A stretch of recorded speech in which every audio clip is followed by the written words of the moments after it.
Hello friends, welcome to Riyaz classes. आज के session में हम यूनिट 5 की शुरुआत करेंगे which is individual behaviour and learning. This unit is part of the subject organisation theory and behaviour MCO 1 MCOM second year IGNOU। Before we begin, if you like the videos that I'm sharing, do hit the like button. Do share your comments to let me know you find all this useful for your studies. Also, don't forget to subscribe so that you won't miss out on watching and learning from my videos. So let us begin with our session. So सबसे पहले हम देखते हैं कि इस unit में हमको क्या क्या टॉपिक्स कवर अप करना है। शुरुआत करेंगे हम एक शॉर्ट इंट्रोडक्शन से। Second we will study about individual behaviour. फिर हम पढ़ेंगे about concept of learning, learning and performance, theories of learning, strategy for change of behaviour, operant conditioning and change of behaviour, social learning and change of behaviour and finally हम एक short summary देखेंगे इस पूरे unit का। सो behaviour एक ऐसा word है जो हम डेली सुनते रहते हैं। बिहेवियर होता क्या है? It refers to the response made by a person.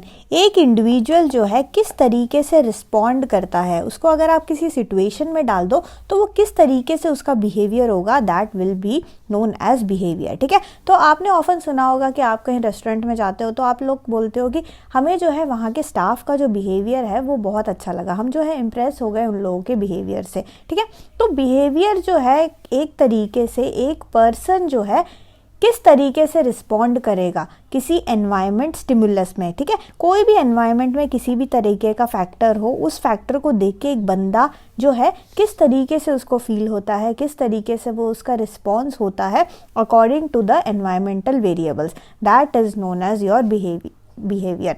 सो इस यूनिट में हम डिफरेंट तरीके से इंडिविजुअल बिहेवियर के बारे में पढ़ेंगे, हम कॉन्सेप्ट ऑफ लर्निंग पढ़ेंगे, लर्निंग होता क्या है, परफॉर्मेंस होता क्या है और डिफरेंट थियरीज वगैरह हम इस यूनिट में कवर अप करेंगे। तो अगर हम इंडिविजुअल बिहेवियर की बात करें तो एक इंडिविजुअल जो है वो किस तरीके से रिस्पॉन्ड करता है किसी सिचुएशन में, that is known as your individual behaviour. The response may be the result of influence of external factors. तो वेरियस एक्सटर्नल फैक्टर्स होते हैं जिसके कारण जो है हमारा इंडिविजुअल जो है वो रिस्पॉन्ड करता है। एक्सटर्नल फैक्टर्स में जो भी स्टिमुलाई होते हैं, जो भी आपका स्टिमुलाई होता है या फिर स्टिमुलस होता है, उस पे हमारा इंडिविजुअल जो है किस तरीके का एक्शन लेता है। ठीक है, कुछ भी सिचुएशन में हमारा इंडिविजुअल किस तरीके का एक्शन लेता है, that action taken by the individual is known as response. ठीक है, तो रिस्पॉन्स क्या हो गया? कोई भी एक एक्सटर्नल स्टिमुलाई है हमारे एक्सटर्नल एनवायरनमेंट में, कोई भी एक एक्सटर्नल फैक्टर है,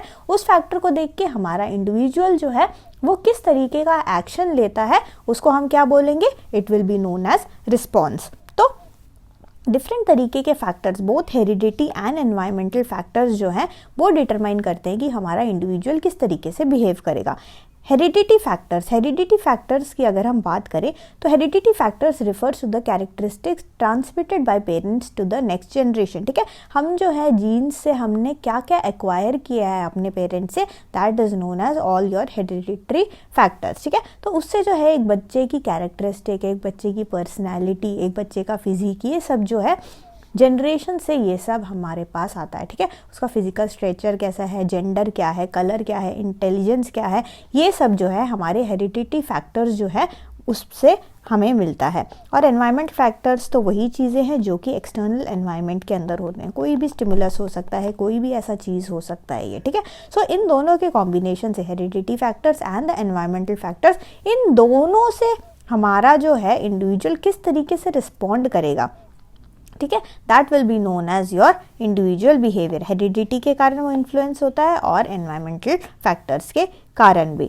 तो हमारा इंडिविजुअल जो है एक पर्टिकुलर सोसाइटी में they are brought up, individuals are brought up in a particular environment like family, society and culture. और ये जो फैमिली है, ये जो सोसाइटी है, ये जो कल्चर है, वो हमारे इंडिविजुअल बिहेवियर को बहुत ही ज़्यादा तरीके से क्या करता है, इन्फ्लुएंस करता है। ठीक है, हमारे इंडिविजुअल जो है बचपन से ही वो लर्न करते हैं कि वो सोशलाइजिंग जो है बचपन से ही स्टार्ट हो जाता है, उनके सोशल ग्रुप्स बनते हैं, उनके फ्रेंड्स बनते हैं, वो स्कूल में जाते हैं, स्कूल्स में भी उनके ग्रुप्स बनते हैं, वो एक मेंबर ऑफ द सोसाइटी बनता चला जाता है एक बच्चा। तो उसको पता चलता है कि हमें किस तरीके से बिहेव करना चाहिए, एक सोशली एक्सेप्टेड बिहेवियर जो है वो क्या होता है, उसे ये सब उसको बचपन से ही धीरे धीरे धीरे करके वो लर्न करता है। ठीक है, इसके अलावा डिफरेंट कल्चर जो होते हैं, कल्चर भी हमारे बच्चे को इन्फ्लुएंस करते हैं कि किस तरीके का डिसीजन उसको लेना चाहिए, उसका एटीट्यूड किस तरीके के होगा, वो एग्रेसिव होगा, कॉम्पिटिटिव होगा, कॉपरेशन किस तरीके से होना चाहिए।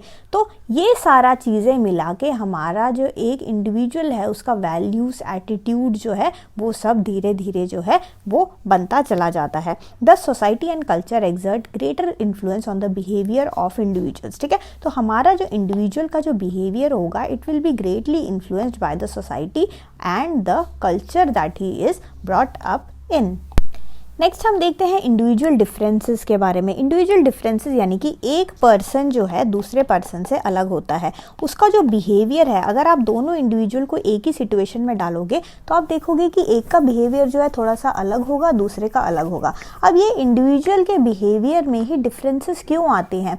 वो इसलिए आता है क्योंकि the biological characteristics clubbed with environmental forces determine the behaviour of an individual. तो जो जो बायोलॉजिकल कैरेक्टरिस्टिक है, जो भी हेरिडिटी से उसे मिला है, प्लस जिस कल्चर में उसका the culture in which he is brought up, किस एनवायरनमेंट में, किस सोसाइटी में हमने उसको बड़ा किया है, किस किस लोगों से के साथ उसका इंटरेक्शन हुआ है, उसका एक्सपोजर जो है किस तरीके का है, वो सारा डिटरमाइन करता है कि इंडिविजुअल का जो है बिहेवियर कैसा होगा। और इसी से जो है उसका एक परफॉर्मेंस पैटर्न भी बनता चला जाता है। ठीक है, अगर हम एक ऑर्गेनाइजेशन की बात करें तो हमारा जो ऑर्गेनाइजेशन है, ऑर्गेनाइजेशन में जो मैनेजर है, a manager can examine the performance pattern of the employees as a result of the individual differences and chalk out the strategy to exploit the positive behaviour of the employee. तो हमारा manager क्या कर सकता है, देख सकता है कि हमें एक एम्प्लॉय जो है किस तरीके से बिहेव करता है, दूसरा एम्प्लॉय जो है उसी सिचुएशन में किस तरीके से बिहेव करता है,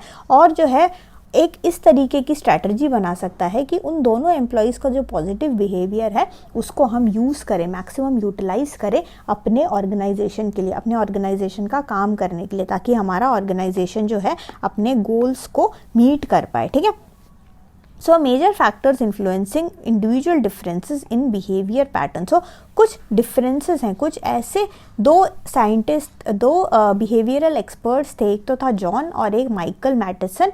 इन दोनों ने कुछ आइडेंटिफाई किए हैं मेजर फैक्टर्स जो कि इन्फ्लुएंस करते हैं इंडिविजुअल डिफरेंसेस को। और वो कौन कौन से फैक्टर्स हैं हम एक बार देख लेते हैं। जो पहला फैक्टर है that is known as your demographic factor. ठीक है, पहला फैक्टर है आपका डेमोग्राफिक फैक्टर। जो सेकेंड फैक्टर है that is your abilities and skills. जो थर्ड फैक्टर है that is known as perception. Fourth factor is attitude and the fifth and last factor is personality. ठीक है, सो ये सारे चीज़ें, ये जो फैक्टर्स है ये इन्फ्लुएंस करते हैं इंडिविजुअल डिफरेंसेस को। इंडिविजुअल का जो बिहेवियर का पैटर्न है उसमें डिफरेंस जो है क्यों आता है, एक बंदा दूसरे बंदे से बिहेव अलग क्यों करता है, उसका रीज़न मेनली ये है, ये 5 है। Demographic factors, ability, skills, perception, attitude and personality. इन सबको एक बार हम शॉर्ट में देख लेते हैं। सबसे पहला अगर हम डेमोग्राफिक फैक्टर्स की बात करें तो डेमोग्राफिक फैक्टर्स में वो सारी चीज़ें आती हैं which include social, economic background, education, nationality, race, gender and age. ठीक है, तो ये सारी चीज़ें जो है ये सारे ऐसे फैक्टर्स हैं जिससे कि हमारा इंडिविजुअल का जो बिहेवियर है वो जो है इन्फ्लुएंस होगा। अगर एक पर्सन जो है good economic, socio economic background से है, यानी कि वो वेल एजुकेटेड है, उसका जो एज है, उसका जो जेंडर है, वो किस तरीके से अपने यूथ में, वो किस तरीके से अपने जो पीयर्स के साथ बिहेव करता है, ये सारा जो है उसके बिहेवियर को जो है वो अफेक्ट करेगा। और हमारे ऑर्गेनाइजेशन के अंदर भी जो अच्छे सोशल इकोनॉमिक बैकग्राउंड से हैं वो परफॉर्म भी जो है वो बेटर करते हैं। So study of demographic factors helps the manager to identify the suitable person for a particular job. तो हम यहाँ पे हर चीज़ जो है ऑर्गेनाइजेशन पॉइंट ऑफ व्यू से पढ़ रहे हैं. तो मैनेजर को जो है ये डेमोग्राफिक फैक्टर्स पढ़ने से क्या फ़ायदा है, उसको पता लगेगा कि हम जो है अपने जॉब के लिए मैनेजर को तो टास्क करवाना है ना एम्प्लॉय से, तो एक सूटेबल पर्सन से हम किस तरीके से काम करवाएं. एक ऐसा बंदा जिसका अच्छा एकेडमिक बैकग्राउंड हो, अच्छा कम्युनिकेशन स्किल हो, अच्छी तरीके से वो उसको जो भी हम जॉब दें उसको वो एग्जीक्यूट कर पाए. तो ये सारा जो है ये स्टडी ऑफ डेमोग्राफिक फैक्टर्स अगर हमारा मैनेजर करेगा तो वो suitable person for the job उसको ढूंढने में जो है आसानी. नेक्स्ट हमारा आता है एबिलिटीज़ एंड स्किल. अगर हम एबिलिटी की बात करें, ability refers to the mental और physical capacity of an individual to do something. ठीक है, यानी कि एबिलिटी का मतलब होता है कि मेंटल और फिजिकल कैपेसिटी एक बंदे का कितना है कि वो अगर उसको हम एक टास्क दें उस टास्क को वो कर पाए. ठीक है, उसमें कितना मेंटल कैपेसिटी और कितना फिजिकल कैपेसिटी है of an individual to do something, that is known as your ability. अगर हम स्किल की बात करें, स्किल को आप किस तरीके से डिफाइन करोगे? It is the ability to act in a way that allows the a person to perform well. तो स्किल का मतलब होता है कि एक बंदा किस तरीके से बिहेव करेगा जिससे कि वो एक काम को जो है अच्छी तरीके से परफॉर्म करे. ठीक है, किस तरीके से वो एक्ट करेगा, किस तरीके से वो काम को एग्जीक्यूट करता है finally, that is known as your skill. So ability और स्किल जो है वो भी बहुत इंपॉर्टेंट रोल प्ले करता है एक इंडिविजुअल के बिहेवियर में, और अगर हम उसको कोई टास्क दें उसके परफॉर्मेंस में भी वो जो है बहुत ही ज़्यादा इन्फ्लुएंस करता है. A manager has a challenging job of matching abilities and skills of employees to the job requirement. तो जो भी हमारा जॉब रिक्वायरमेंट है ऑर्गेनाइजेशन का, मैनेजर के लिए एक चैलेंज है कि वो किस तरीके से इंडिविजुअल्स के स्किल्स को यूज़ करे. ठीक है, टू द जॉब रिक्वायरमेंट, ताकि हम जो है अपना जॉब जो है अच्छी तरीके से perform. The third one is perception. Perception refers to the cognitive process meant for interpreting the environmental stimuli in a meaningful way. Perception का मतलब होता है कि एक ऐसा cognitive process जिससे कि एक इंडिविजुअल जो है इंटरप्रेट करता है environmental stimuli को in a meaningful way. Individual के सामने कोई भी एक environment stimuli आता है, कोई भी एक ऐसा situation आता है, कोई भी एक ऐसा फैक्टर आता है, तो वो उसको मीनिंगफुल वे में इंटरप्रेट किस तरीके से करेगा, that will be your perception. और हर इंडिविजुअल का जो परसेप्शन है वो डिफरेंट होता है. ठीक है, अगर आपने वो सुना होगा कि एक इंडिविजुअल के सामने ग्लास का पानी आधा भरा हुआ ग्लास का पानी रखो तो कुछ लोग बोलेंगे कि ये जो ग्लास है वो आधा भरा है ना, दूसरा बोलेगा कि ये आधा खाली है. तो इस तरीके से आप देखोगे कि जो परसेप्शन होता है, इंडिविजुअल का जो परसेप्शन होता है वो वेरी करता है और डिफरेंट फैक्टर्स होते हैं. There are several factors that influence the perception of an individual. ठीक है, डिफरेंट फैक्टर्स होते हैं जो कि जो है इफेक्ट करते हैं कि एक इंडिविजुअल जो है किस तरीके से परसीव करता है अपने एनवायरनमेंट के स्टिमुलाई को. तो यहाँ पे अगर हम ऑर्गेनाइजेशन के व्यू पॉइंट से देखें तो एक मैनेजर जो होता है he must always create a favourable work environment. एक मैनेजर को हमेशा एक फेवरेबल वर्क एनवायरनमेंट क्रिएट करना चाहिए ताकि एम्प्लॉय जो है खुशी खुशी अपने ऑर्गेनाइजेशन में काम कर सके. जैसे ही ऑर्गेनाइजेशन में एम्प्लॉय घुसता है वो हमेशा खुश रहे और जो है अपना 100% एक पॉजिटिव व्यू पॉइंट से ऑर्गेनाइजेशन के अंदर घुसे और एक अपना जो है 100% अपने काम में दे. हमें जो है at the end of the day manager को क्या करना है, इंडिविजुअल से काम निकलवाना है. ठीक है, जो भी टास्क है, टास्क जो है हमें फिनिश करवाना है अपने सबऑर्डिनेट से. तो इंडिविजुअल को एक इस तरीके का एनवायरनमेंट दे ताकि वो पॉजिटिव रहे, वो जो है खुशी खुशी जो है मोटिवेटेड रहे और अपना काम जो है फुल अपनी मेहनत से करे. जो अगला फैक्टर है that is your attitude. Attitude जो होता है it is a tendency to respond favourably और unfavourably to certain objects, persons और सिचुएशन. एक इंडिविजुअल जो है फेवरेबली या अनफेवरेबली किस तरीके से रिस्पॉन्ड करता है. ठीक है, एक सिचुएशन में एक बंदे को डाल दो तो वो किस तरीके से रिस्पॉन्ड करेगा, या तो उसका कोई पॉजिटिव रिस्पॉन्स होगा या फिर उसका नेगेटिव रिस्पॉन्स होगा. So that will be known as your attitude. ठीक है, तो उसका टेंडेंसी किस तरीके का है रिस्पॉन्ड करने का, पॉजिटिवली है या नेगेटिवली है, that will be your attitude. तो बहुत सारे वेरियस फैक्टर्स हैं जो अगेन एटीट्यूड को इन्फ्लुएंस करते हैं, जैसे कि फैमिली हो गया, सोसाइटी हो गया, कल्चर हो गया, पीयर्स हो गया और वेरियस अदर ऑर्गेनाइजेशनल फैक्टर्स भी आते हैं. ठीक है, तो अगर एक इंडिविजुअल, अगर यहाँ पे हम ऑर्गेनाइजेशन की बात करें, ऑर्गेनाइजेशन में क्या है, ऑर्गेनाइजेशन में जो है हम अगर उसको अच्छा फेवरेबल वर्क एनवायरनमेंट दें, बहुत ही अच्छा एनवायरनमेंट क्रिएट करें, तो जो है एम्प्लॉय जो है उसको एक पॉजिटिव एटीट्यूड से देखेगा. ठीक है, वो फेवरेबली उससे रिस्पॉन्ड करेगा. और अगर अगर एम्प्लॉय जो है उसका पॉजिटिव एटीट्यूड बना रहा तो क्या होगा, वो जो है ही विल परफॉर्म बेटर।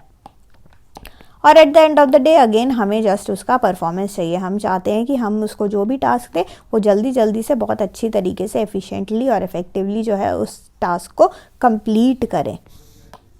जो लास्ट है that is your personality. Personality refers to the study of characteristics and distinctive traits of an individual. एक इंडिविजुअल के कैरेक्टरिस्टिक, उसका कैरेक्टर किस तरीके का है, किस तरीके के जो चीज़ें हैं वो उसके कैरेक्टर को मेकअप करते हैं, उसका डिस्टिंक्टिव ट्रेड्स कैसा है, वो सारा चीज़ जो है हमारे पर्सनैलिटी के अंदर आता है। अगेन पर्सनैलिटी जो है इंटर रिलेशंस को इन्फ्लुएंस करता है कि एक इंडिविजुअल जो है दूसरे इंडिविजुअल के साथ किस तरीके से बिहेव करेगा। मतलब कि अगर हम ऑर्गेनाइजेशन व्यू पॉइंट से देखें, ऑर्गेनाइजेशन में हम टीम्स में काम करते हैं, तो टीम्स के अंदर एक बंदा दूसरे बंदे के साथ किस तरीके से जेल होकर काम करेगा, किस तरीके से यूनिफाइड होकर काम करेगा, that will be influenced by his personality also. ठीक है, तो responding to organisational environment is different for different people. तो अगेन हम जब टीम में लोगों से काम करवाते हैं तो जो है लोगों का जो बिहेवियर है वो कभी कभार अलग रहता है। तो एक ऑर्गेनाइजेशन के एनवायरनमेंट में हर बंदा किस तरीके से जो है वो किस तरीके से बिहेव करता है वो उसके पर्सनैलिटी से भी इन्फ्लुएंस होता है। Therefore the study of personality traits provides an opportunity to understand the individuals properly and properly direct their efforts and motivate them for accomplishment of the organisation goals. तो एक स्टडी, इसका अगर हम personality traits का जो हम study करेंगे उससे हमें क्या पता लगेगा, उससे हमें एक अपॉर्चुनिटी मिलेगी कि एक इंडिविजुअल को हम ज़्यादा अच्छी तरीके से, एक बेटर तरीके से उसको अंडरस्टैंड कर पाए और हम सारे एफर्ट्स इस तरीके से लगाएं कि हम उसको मोटिवेट कर पाए। मोटिवेट किस लिए करोगे, मोटिवेट कर पाए टू अकम्प्लिश द टास्क। जो भी हम उसको टास्क देते हैं वो टास्क को वो अच्छी तरीके से पूरी मेहनत से खुशी खुशी उसको करे। जब वो खुशी खुशी उस टास्क को करेगा तभी हमारा ऑर्गेनाइजेशन का गोल भी जो है वो अचीव होगा। ठीक है, सो ये सारे जो हैं फैक्टर्स हैं, कुछ ना कुछ ऐसे फैक्टर्स हैं जो कि इन्फ्लुएंस करते हैं इंडिविजुअल डिफरेंस को और उनके बिहेवियर और पैटर्न को। इन्हीं सबके कारण एक इंडिविजुअल का बिहेवियर जो है दूसरे इंडिविजुअल से अलग रहता है। ठीक है, और ये सब स्टडी करना एक ऑर्गेनाइजेशन के लिए भी इंपॉर्टेंट है, एक मैनेजर के लिए ये सब ध्यान देना बहुत ही इंपॉर्टेंट है, क्योंकि at the end of the day हमें टीम में काम करवाना है लोगों से काम, लोग जो है अगर अच्छे से काम करेंगे तभी हमारे ऑर्गेनाइजेशन का गोल भी मीटअप होगा। So thank you so much for watching. Like, share and subscribe to Riyaz classes. Thank you and bye bye.